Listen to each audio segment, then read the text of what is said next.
Chère Vierge, voici votre guidance. Alors, on va commencer tout de suite, sans tarder, la guidance avec donc le domaine professionnel. Euh, l'énergie principale, c'est la porte, accompagnée du 9 de bâton et d'une arcane majeure qui est la tour. Ok.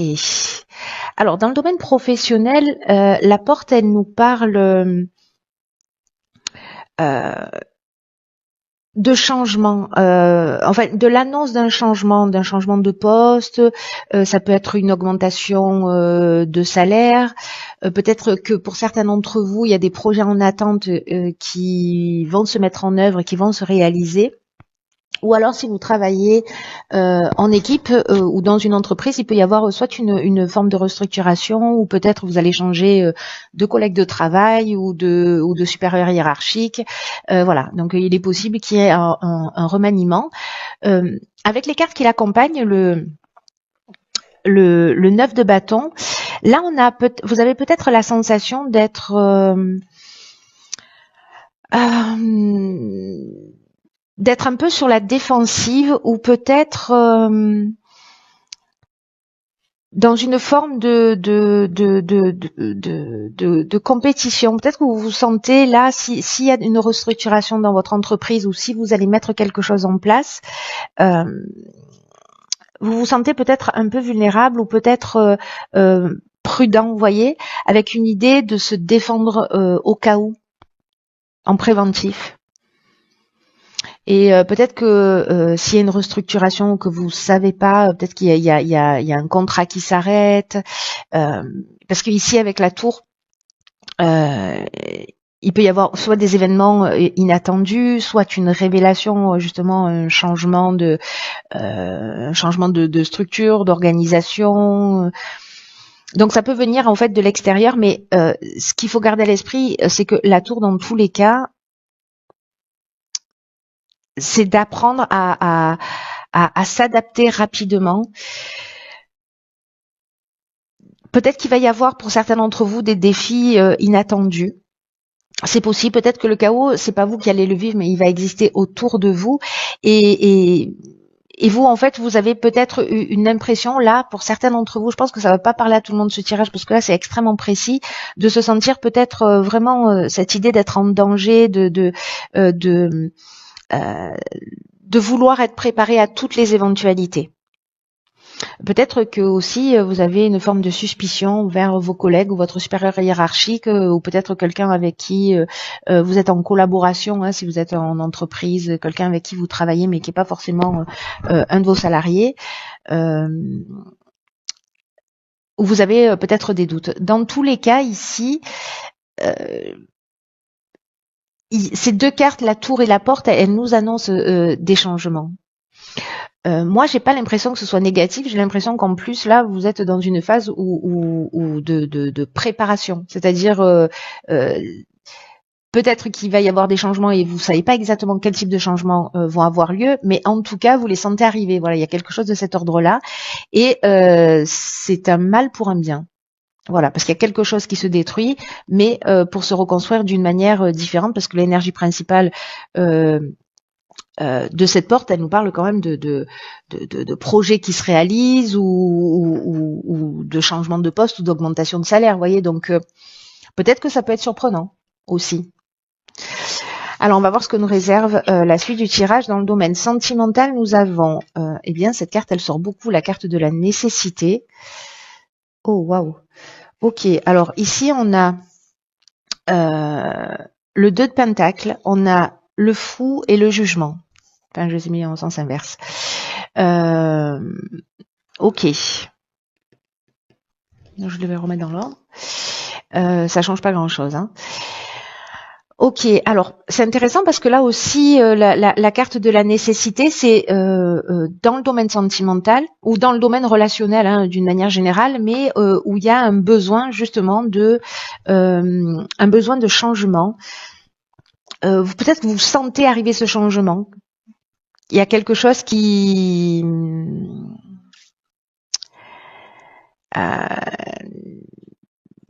vous êtes peut-être en train de ressentir, dans le sens où il y a peut-être une étape qui est franchie. Alors, il peut s'agir soit d'une rupture, soit au contraire d'une rencontre comme ça qui va se concrétiser rapidement, soit par un mariage, soit par une vie commune.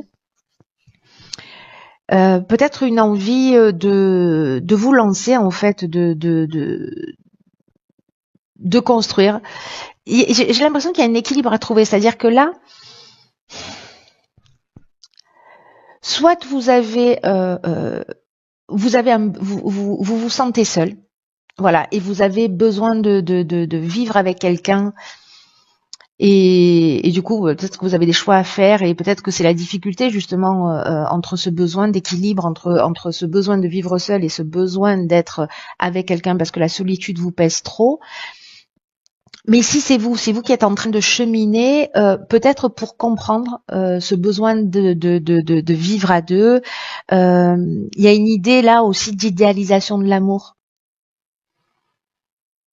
Donc là, j'ai l'impression qu'il y a un équilibre à trouver entre le fait de se lancer peut-être dans une nouvelle histoire parce que lié peut-être à vos blessures passées, vous n'osez pas.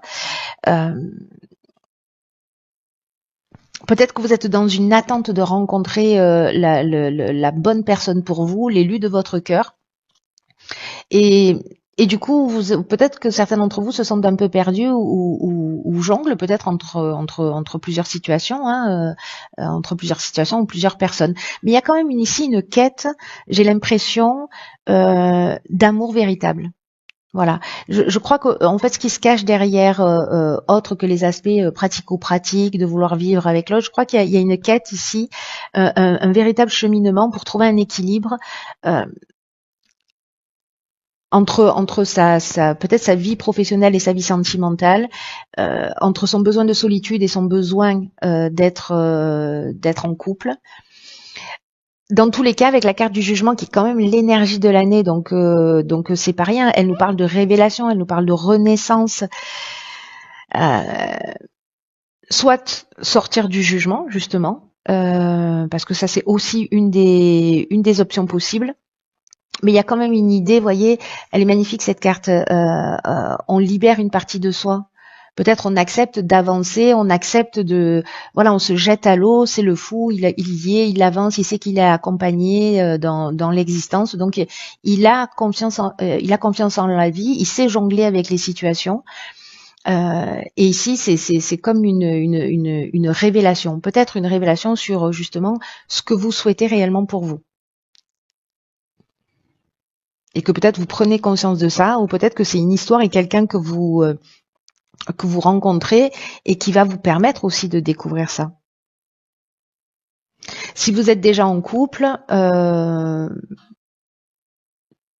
j'ai l'impression qu'il y a une idée de passer aussi à l'étape supérieure. Si vous êtes dans un couple qui va pas bien, il y a aussi une idée de tracer votre route.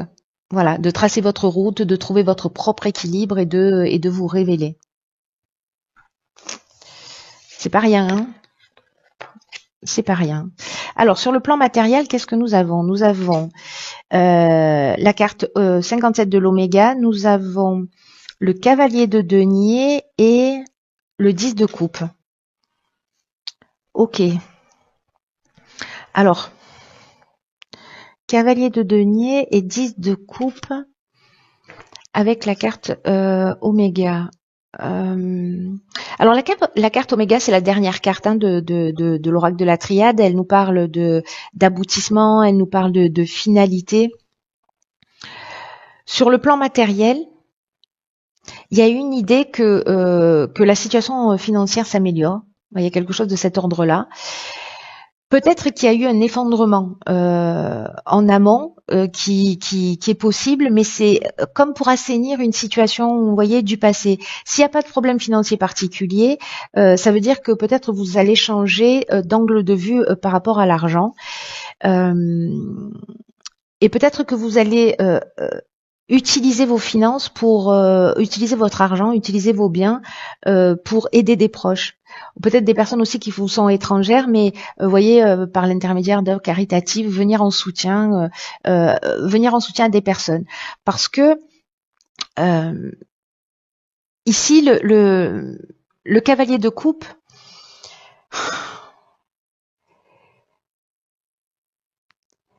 c'est quelqu'un qui est dans une forme d'idéalisation, de sensibilité émotionnelle. Je sais pas, peut-être vous allez être touché par quelqu'un, peut-être par quelqu'un de votre famille, ou quelqu'un qui a besoin de votre soutien matériel.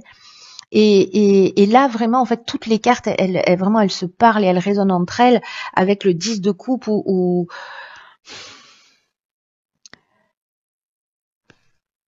justement, en fait, il y a cette forme de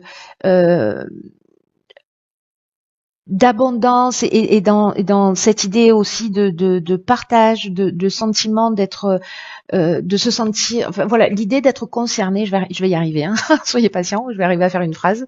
Le fait, vous voyez, de se sentir concerné par ses proches, par sa communauté, par sa famille, d'être connecté au reste du monde.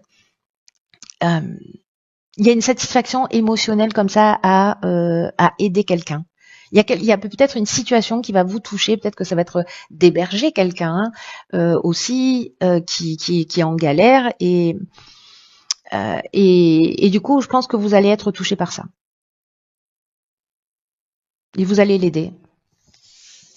Vous serez un bon ami ou un bon frère ou une bonne sœur, ou vous voyez, enfin pas une bonne sœur au sens catholique du terme. Alors, au niveau de l'évolution personnelle ou spirituelle, on a ici la carte de l'épreuve. Alors, pas d'affolement, hein, s'il vous plaît. Nous avons l'ermite, le battleur et la force. Alors, vous voyez pas toutes les cartes. Voilà. Alors, la carte de l'épreuve, ce dont ça nous parle dans l'évolution personnelle, c'est que peut-être certains d'entre vous se sentent dans une forme de confusion. C'est comme s'il y avait une prise de conscience là qui allait être un peu inévitable si vous voulez continuer à avancer, si vous avez cette quête. Et là, ce qu'on vous dit avec cette carte des épreuves, c'est que le plus dur est derrière vous. C'est que la plus grande partie de votre chemin a été accomplie. Et c'est comme si vous deviez là livrer le dernier combat. Il y a quelque chose de cet ordre-là, donc c'est intéressant avec cette carte de l'ermite, du battleur et de la force, parce que ici c'est comme s'il y avait peut-être un mouvement interne, quelque chose de peut-être de compliqué à gérer ou une prise de conscience.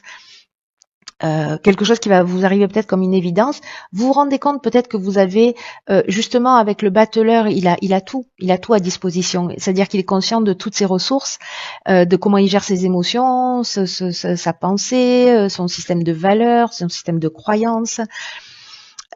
Donc en fait, il y a tous ces aspects-là. Comme si vous preniez conscience de ça et peut-être de tout ce que vous avez acquis aussi à travers les épreuves, ce qui vous donne en fait cette force en fait pour continuer d'avancer, parce que vous êtes conscient de vos limites, mais vous êtes aussi conscient de vos ressources. Et là, il y a une idée de pouvoir atteindre son centre. Donc cette carte des épreuves, en fait, c'est pas une carte qui dit vous allez vivre des épreuves, c'est une carte qui dit les épreuves que vous avez vécues, vous les avez traversées, mais au bout, il y a une récompense. Voilà, au bout, il y a une récompense ici. Donc, wow. Tout ce que vous avez vécu vous a nourri, vous a transformé, et je crois que là, en plus, on est vraiment dans une période comme ça où il y a des prises de confiance qui arrivent en rafale, hein, un peu, pour nous secouer un peu la pulpe du fond. Et du coup, c'est très intéressant parce que quand on arrive à cette conscience-là, qu'on a transformé nos épreuves en sagesse. C'est ça qui devient en fait cette force-là, c'est de trouver cet équilibre entre cette conscience entre ces fragilités, ces faiblesses, et en même temps toutes les ressources, et en même temps être conscient de tout ce qu'on a traversé, et que là, ce qu'on vous dit, c'est que voilà, vous avez fait le plus dur, vous avez fait le plus dur. C'est très beau. Waouh. Eh bien, écoutez, cher signe de la Vierge, j'espère que ce tirage vous aura au moins un peu éclairé, même si voilà, vous le regardez quasiment en fin de mois, parce qu'on est le 20, donc bon, il reste 11 jours quand même. Mais bon, voilà, peut-être que ça va vous permettre de voir les choses sous un angle différent. Peut-être que ça va s'adresser qu'à une seule personne, c'est pas très grave. Et à très vite pour une nouvelle guidance. Je vous embrasse. Je vous embrasse.